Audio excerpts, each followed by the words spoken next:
ନମସ୍କାର ଦର୍ଶକ ବନ୍ଧୁ, ଆଜିର ଏହି ବିଶେଷ ଆଲୋଚନାକୁ ଆପଣ ସମସ୍ତଙ୍କୁ ସ୍ୱାଗତ।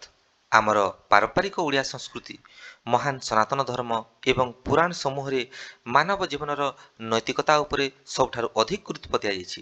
କିନ୍ତୁ ପ୍ରଶ୍ନ ଉଠେ, ଜୀବନରେ କ'ଣ କରିବା ଉଚିତ ଏବଂ କ'ଣ କରିବା ଅନୁଚିତ? ଶାସ୍ତ୍ରରେ ଅନୁଚିତ ବା ନିନ୍ଦନୀୟ କର୍ମକୁ ପାପ ବୋଲି ଆଖ୍ୟା ଦେଇଛି। ଆଜି ଆମେ ଏହି ଉପସ୍ଥାପନା ମାଧ୍ୟମରେ ସେହି 22 ପ୍ରକାର ପାପ ଏବଂ ମାନବ ଜୀବନରେ ଏହାର ପ୍ରଭାବ ଉପରେ ଚର୍ଚ୍ଚା କରିବା, ଯାହାଦ୍ୱାରା ଆମେ ନିଜ ଜୀବନକୁ ଏକ ଶୁଦ୍ଧ ଏବଂ ସତ୍ୟର ପଥରେ ପରିଚାଳିତ କରିପାରିବା। ତେବେ ଆରମ୍ଭ କରିବା ବନ୍ଧୁଗଣ। ସିଧାସଳଖ 22 ପ୍ରକାର ପାପକୁ ବିଷୟରେ ଆଲୋଚନା ପୂର୍ବରୁ ଆମ ଶାସ୍ତ୍ର ଏହି ପାପଗୁଡ଼ିକୁ କେଉଁ ମୂଳ ଶ୍ରେଣୀରେ ବିଭକ୍ତ କରିଛି ତାହା ପ୍ରଥମେ ଜାଣିବା ଆବଶ୍ୟକ। ମୁଖ୍ୟତଃ ଆମେ ନିଜର ଶରୀର, ଆମର ବାଣୀ ଏବଂ ଆମର ଚିନ୍ତାଧାରା ହିଁ କୌଣସି କର୍ମ କରିଥାଉ। ତେଣୁ ଶାସ୍ତ୍ରାନୁସାରେ ପାପ କର୍ମକୁ ମୁଖ୍ୟତଃ ତିନି ଭାଗରେ ବିଭକ୍ତ କରାଯାଇଛି।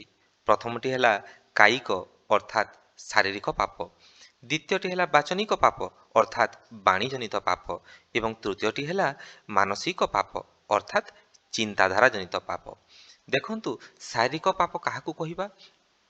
ଶରୀର ଦ୍ୱାରା ହେଉଥିବା ଅଧର୍ମ କାର୍ଯ୍ୟ ଯଥା ଜୀବହିଂସା, ଚୌରବୃତ୍ତି ଓ ପରପୀଡ଼ାକୁ। ବାଚନିକ ପାପ କାହାକୁ କହିବା?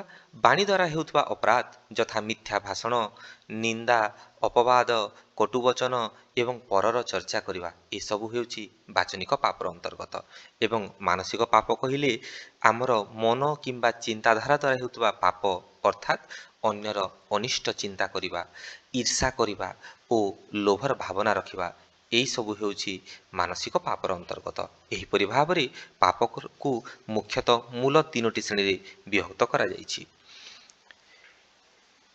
ପ୍ରଥମଟି ହେଉଛି ବାକ୍ୟ ଆଚରଣ ଜନିତ ପାପ, ଯାହାକୁ ଆମେ କାୟିକ ଓ ବାଚନିକ ପାପ କହିଥାଉ। ଅର୍ଥାତ୍ ଆମ ଶରୀର ଦ୍ୱାରା ହେଉଥିବା ହିଂସା କିମ୍ବା କଟୁ କଥା ଦ୍ୱାରା ଆଘାତ ଦେବା। ଏହାଦ୍ୱାରା ସମାଜରେ ତୁରନ୍ତ ଓ ପ୍ରତ୍ୟକ୍ଷ ପ୍ରତିଫଳିତ ହୋଇଥାଏ।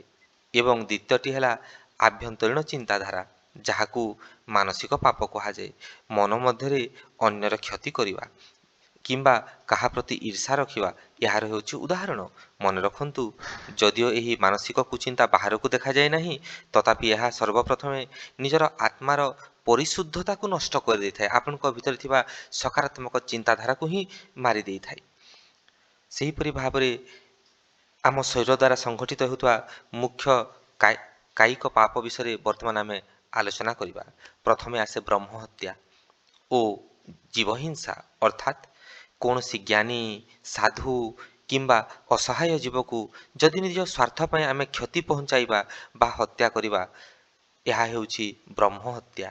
ତାପରେ ଆସେ ଭ୍ରୂଣ ହତ୍ୟା ଏବଂ ଆତ୍ମହତ୍ୟା।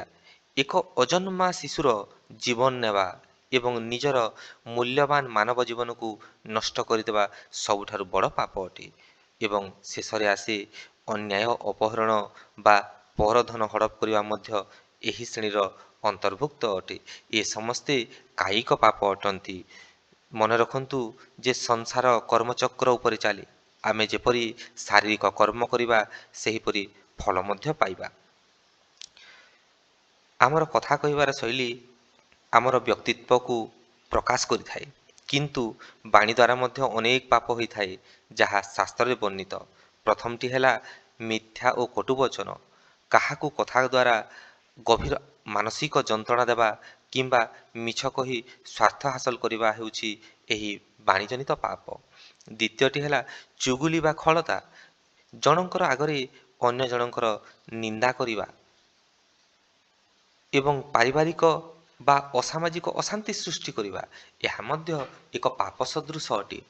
ଏବଂ ତୃତୀୟରେ ମିଥ୍ୟା ସାକ୍ଷ୍ୟ ଓ ଅପବାଦକୁ ସୂଚାଇଥାଏ।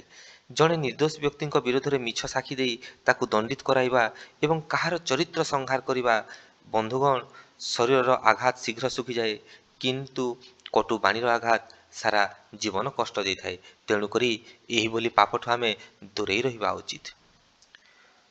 ବର୍ତ୍ତମାନ ଆମେ ଏହି ସ୍ଲାଇଡରେ ତିନିଟି ମୁଖ୍ୟ ମାନସିକ ପାପରେ ଆମେ ଆଲୋଚନା କରିବା। ଆମର ମନ ହିଁ ସବୁ କର୍ମର ମୂଳ ଉତ୍ସ। ମନରେ ଯଦି କଳୁଷିତ ଥାଏ, ତେବେ ଆତ୍ମାର ପତନ ସୁନିଶ୍ଚିତ ଅଟେ। ଏହି ତିନିଟି ପାପ ହେଉଛି ପ୍ରଥମତଃ ପରଶ୍ରୀ କାତରତା ବା ଯାହାକୁ ଆମେ ଈର୍ଷା ବୋଲି କହିଥାଉ। ଅନ୍ୟର ସୁଖ ସମୃଦ୍ଧି ଓ ଉନ୍ନତି ଦେଖି ମନରେ ଦୁଃଖ ପ୍ରକାଶ କରିବା ଏବଂ ଅସୂୟା ଭାବ ପୋଷଣ କରିବା ହିଁ ହେଉଛି ଈର୍ଷା ଭାବ। ଏହା ମଧ୍ୟ ଏକ ପାପ ଅଟେ। ତାପରେ ଆଲୋଚନା କରିବା, ଦେଖନ୍ତୁ, ପରଧନ ଲୋଭ। ଅନ୍ୟର ସମ୍ପତ୍ତି ଓ ଐଶ୍ୱର୍ଯ୍ୟକୁ ଅନ୍ୟାୟ ମାର୍ଗରେ କିମ୍ବା ଛଳନା କରି ଅକ୍ତିଆର କରିବାର ଚିନ୍ତା କରିବା, ଏହା ହେଉଛି ବଡ଼ ପାପ। ତେଣୁକରି ପରଧନ ଲୋଭ କେବେ ହେଲେ କରନ୍ତୁ ନାହିଁ। ଏବଂ ତୃତୀୟ, ମାନସିକ ଚିନ୍ତାଧାରାର ଆମର ଯେଉଁ ପାପ କରିଥାଉ ତାହା ହେଉଛି ଅଶୁଭ ଚିନ୍ତନ। କୌଣସି ବ୍ୟକ୍ତିର କ୍ଷତି, ଅନିଷ୍ଟ କିମ୍ବା ଅମଙ୍ଗଳ ସାଧନ କରିବା ପାଇଁ ମନରେ ସଦାବେଳେ କାମନା ରଖିବା, ଏହା ହେଉଛି ଏକ ପାପ, ଅଶୁଭ ଚିନ୍ତନ ପାପ। ତେବେ ବନ୍ଧୁଗଣ, ଆମେ ସମାଜରେ ବାସ କରୁ, ତେଣୁ ସମାଜ ଏବଂ ଆଧ୍ୟାତ୍ମିକତା ପ୍ରତି ଆମର କିଛି କର୍ତ୍ତବ୍ୟ ରହିଛି। କିନ୍ତୁ ଏହି କ୍ଷେତ୍ରରେ ମଧ୍ୟ କେତେକ ଭୁଲ ହୋଇଥାଏ। ଯେପରିକି ପ୍ରଥମ ହେଲା ଗୁରୁଜନ ଏବଂ ପିତାମାତାଙ୍କୁ ଅନାଦର କରିବା। ଯେଉଁମାନେ ଆମକୁ ଜନ୍ମ ଦେଇଛନ୍ତି ଓ ଗଢ଼ିଛନ୍ତି ସେମାନଙ୍କୁ ଆମେ କଦାପି ଅପମାନ କରିବା ଅନୁଚିତ। ଦ୍ୱିତୀୟ ହେଲା ବିଶ୍ୱାସଘାତକତା ଓ ଚୋରି। ଆସ୍ଥା ରଖିଥିବା ମିତ୍ରଙ୍କୁ ଧୋକା ଦେବା ଏବଂ ମୂଲ୍ୟବାନ ସମ୍ପତ୍ତିକୁ ହଡ଼ପ କରିବା, ଏହାକୁ ମହାପାପ ବୋଲିକରି କୁହାଯାଇଥାଏ। ଶାସ୍ତ୍ରରେ ଏହାକୁ ମହାପାପ ରୂପେ ବର୍ଣ୍ଣିତ କରାଯାଇଛି। ସେହିପରି ଭାବରେ ମଦ୍ୟପାନ ଏବଂ ନିଶା ସେବନ, ଯାହା ମନୁଷ୍ୟର ଭଲ ମନ୍ଦ ଚିନ୍ତା କରିବାର ଶକ୍ତିକୁ ଛଡ଼ାଇ ନେଇଥାଏ, ତାର ଚିନ୍ତା କରିବାର ସାମର୍ଥ୍ୟକୁ ଭାଙ୍ଗି ଦେଇଥାଏ, ଏହା ହିଁ ହେଉଛି ଏକ ପାପ। ଏବଂ ଶେଷରେ ସାଧୁସନ୍ଥ ଓ ଧର୍ମ ନିନ୍ଦା। ପବିତ୍ର ଶାସ୍ତ୍ର, ଈଶ୍ୱର ବିଶ୍ୱାସ ଏବଂ ମାର୍ଗଦର୍ଶକ ସାଧୁଜନଙ୍କ ପ୍ରତି ଅସମ୍ମାନ ପ୍ରଦର୍ଶନ କରିବା, ଏହା ଏକ ଧାର୍ମିକ ଅପରାଧ ଅଟେ। ଆସନ୍ତୁ ଏଠାରେ ବୁଝିବା ଏହି ପାପ ଗୁଡ଼ିକର ସାମାଜିକ ପ୍ରଭାବ କ'ଣ ଏବଂ ଏଥିରୁ ନିସ୍ତାର ପାଇବାର ଶାସ୍ତ୍ରୀୟ ମାର୍ଗ ଗୁଡ଼ିକ କ'ଣ କ'ଣ ରହିଛି। ଯେପରି କାୟିକ ବା ଶାରୀରିକ ପାପ ସମାଜରେ ହିଂସା ସୃଷ୍ଟି କରେ, ଏହାର ପ୍ରତିକାର ହେଉଛି ଜୀବ ସେବା ଏବଂ ଦାନ ଧର୍ମ କରିବା। ଏହିଭଳି କାର୍ଯ୍ୟ ଦ୍ୱାରା ଆପଣ ସମାଜରେ ଘଟୁଥିବା ବିଶୃଙ୍ଖଳା, ହିଂସାକୁ ଏବଂ କାୟିକ ପାପକୁ ଆପଣ ଅଟକାଇ ପାରିବେ। ବାଚନିକ ବା ବାଣୀ ଜନିତ ପାପ ସମ୍ପର୍କରେ ଫାଟ ସୃଷ୍ଟି କରିଥାଏ। ଏହାର ପ୍ରତିକାର ହେଉଛି ଯେ ଆପଣ ସର୍ବଦା ସତ୍ୟ ଭାଷଣ ଦିଅନ୍ତୁ ଏବଂ ସମୟ ସମୟରେ ମୌନବ୍ରତ ମଧ୍ୟ କରନ୍ତୁ ଏବଂ ମଧୁର ବଚନ ସର୍ବଦା କହନ୍ତୁ। ଏହା ଏହି ପାପର ନିବାରଣ କରିଥାଏ। ଏବଂ ତୃତୀୟରେ, ଯେଉଁ ମାନସିକ ପାପ ମଣିଷ ଭିତରେ ଅଶାନ୍ତି ସୃଷ୍ଟି କରେ, ତାହାର ନିରାକରଣ ପାଇଁ ଆମେ ଧ୍ୟାନ କରିବା, ଭଗବତ ସ୍ମରଣ କରିବା ଏବଂ ଭଲ ଚିନ୍ତା କରିବା ମଧ୍ୟ ଆବଶ୍ୟକ। ଏସବୁ ଦ୍ୱାରା ଏହାର ଆମେ ନିରାକରଣ କରିପାରିବା। ଶାସ୍ତ୍ରୀୟ ନୈତିକ ଶିକ୍ଷା ଆମକୁ କହୁଛି ଯେ, ଏକ ଶ୍ଲୋକ ଏଠାରେ କୁହାଯାଇଛି, ଏହା ଅତି ପ୍ରସିଦ୍ଧ ଶ୍ଲୋକ ଆମ ଶାସ୍ତ୍ରର, ଧର୍ମ ଏବ ହତୋହନ୍ତି ଧର୍ମୋ ରକ୍ଷତି ରକ୍ଷିତଃ। ଏହାର ଅର୍ଥ ହେଉଛି, ଯଦି ଆମେ ଆମର ନୈତିକତା ବା ଧର୍ମକୁ ବିନାଶ କରିବା, ତେବେ ଦିନେ ସେହି ଅଧର୍ମ ଆମକୁ ହିଁ ଧ୍ୱଂସ କରିଦେବ। କିନ୍ତୁ ଯଦି ଆମେ ସର୍ବଦା ନିଜ ଜୀବନରେ ଧର୍ମ ଏବଂ ନୈତିକତା ରକ୍ଷା କରିବା, ତେବେ ସେହି ଧର୍ମ ସବୁ ବିପତ୍ତିରୁ ଆମକୁ ରକ୍ଷା କରିବ। ଏହା ହିଁ ଜୀବନର ସର୍ବଶ୍ରେଷ୍ଠ ସତ୍ୟ ଅଟେ। ଯଦି ଜଣେ ବ୍ୟକ୍ତି ନିଜ ଅଜାଣତରେ କୌଣସି ପାପ କିମ୍ବା ଭୁଲ କରିଛି, ତେବେ ତା ପାଇଁ ମୁକ୍ତିର ମାର୍ଗ କ'ଣ? ଏହା ହେଉଛି ସବୁଠାରୁ ବଡ଼ ପ୍ରଶ୍ନ।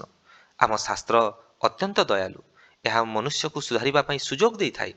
ଏଠାରେ 4ଟି ମୁଖ୍ୟ ସୋପାନ ରହିଛି, ଯାହାଦ୍ୱାରା ଆପଣ ଆପଣଙ୍କ ଦ୍ୱାରା ହେଇଥିବା ଭୁଲକୁ ସୁଧାରି ପାରିବେ। ଯଦି ଜଣେ ବ୍ୟକ୍ତି ନିଜ ଅଜାଣତରେ କୌଣସି ପାପ କିମ୍ବା ଭୁଲ କରିଛି, ତେବେ ତା ପାଇଁ ମୁକ୍ତିର ମାର୍ଗ ଏହିସବୁ ଗୁଡ଼ିକ ଅଟେ। ପ୍ରଥମଟି ହେଲା ଆତ୍ମସଚେତନତା। ପ୍ରଥମେ ନିଜର ଭୁଲକୁ ଚିହ୍ନିବା ଏବଂ ଅପରାଧକୁ ଚିହ୍ନିବା, ତା ସହିତ ସଚେତନ ଭାବେ ଚିହ୍ନଟ କରିବା ଏବଂ ତାକୁ ସ୍ୱୀକାର କରିବା, ଏହା ହିଁ ହେଉଛି ଆମର ପ୍ରାୟଶ୍ଚିତ। ଦ୍ୱିତୀୟଟି ହେଲା ପ୍ରକୃତ ଅନୁତାପ। କରାଯାଇଥିବା ଭୁଲ କର୍ମ ପାଇଁ ହୃଦୟରୁ ଯଦି ଆପଣ ଦୁଃଖ ପ୍ରକାଶ କରୁଛନ୍ତି, ଏହା ହିଁ ଆପଣଙ୍କର ମୁକ୍ତିର ମାର୍ଗ ଅଟେ। ତୃତୀୟରେ ପ୍ରାୟଶ୍ଚିତ ସଂକଳ୍ପ। ଭବିଷ୍ୟତରେ ସେହି ଭୁଲକୁ ନ କରିବା ପାଇଁ ପ୍ରତିଜ୍ଞା କରିବା ବା ଭୁଲର ସଂଶୋଧନ କରିବା ପାଇଁ ଉଦ୍ୟମ କରିବା, ଏହା ହିଁ ହେଉଛି ଏକ ପ୍ରକୃତ ମାର୍ଗ। ଏବଂ ଚତୁର୍ଥରେ ଆସୁଛି ସତ୍କର୍ମ ଓ ସେବା, ଅର୍ଥାତ୍ ନିରନ୍ତର ସମାଜ ସେବା କରିବା, ଜୀବ ସେବା କରିବା ଓ ଭକ୍ତି ମାଧ୍ୟମରେ ଆତ୍ମାର କଳୁଷତାକୁ ଏହା ଧୋଇ ଦେଇଥାଏ। ତେବେ ବନ୍ଧୁଗଣ, ଆଲୋଚନାର ଏହି ଶେଷ ପର୍ଯ୍ୟାୟରେ ଆମେ ଏତିକି କହିପାରିବା ଯେ ସନାତନ ଧର୍ମରେ ପାପର ବର୍ଣ୍ଣିତ କୌଣସି ଭୟ ସୃଷ୍ଟିବା ପାଇଁ କରାଯାଇ ନାହିଁ, ବରଂ ଏହାର ଉଦ୍ଦେଶ୍ୟ ହେଉଛି ମଣିଷକୁ ଶୃଙ୍ଖଳିତ, ସନ୍ତୁଳିତ ଏବଂ ପ୍ରେମମୟ ପଥ ପ୍ରଦର୍ଶନ କରିବା। ଯେତେବେଳେ ଆମେ ଏହିସବୁ ନିନ୍ଦନୀୟ କର୍ମରୁ ଦୂରେଇ ରହି ଜୀବନ ଜୀଇଁବା, ସେତେବେଳେ ସମାଜରେ ଶାନ୍ତି ପ୍ରତିଷ୍ଠା ହେବ। ତା ସହିତ ଆମକୁ ପରମ ମୁକ୍ତି ଏବଂ ଆନନ୍ଦ ମଧ୍ୟ ମିଳିବ। ଆପଣଙ୍କର ସମସ୍ତେ ଅତ୍ୟନ୍ତ ଧୈର୍ଯ୍ୟର ସହ ଏହି ଗୁରୁତ୍ୱପୂର୍ଣ୍ଣ ଆଧ୍ୟାତ୍ମିକ ଆଲୋଚନାକୁ ଶୁଣିଥିବାରୁ ଆପଣଙ୍କୁ ଅଶେଷ ଅଶେଷ ଧନ୍ୟବାଦ। ସତ୍ୟ ପଥରେ ଚାଲିବା ଏବଂ ମଙ୍ଗଳମୟ ଜୀବନଯାପନ କରିବା ହିଁ ଆମ ସମସ୍ତଙ୍କର ପରମ ମାନବ ଧର୍ମ ହେବା ଉଚିତ। ଆଶା କରୁଛି ଆଜିର ଏହି ଉପସ୍ଥାପନାଟି ଆପଣଙ୍କୁ ନିଶ୍ଚିତ କିଛି ଜ୍ଞାନ ଦେଇଥିବ। ଧନ୍ୟବାଦ।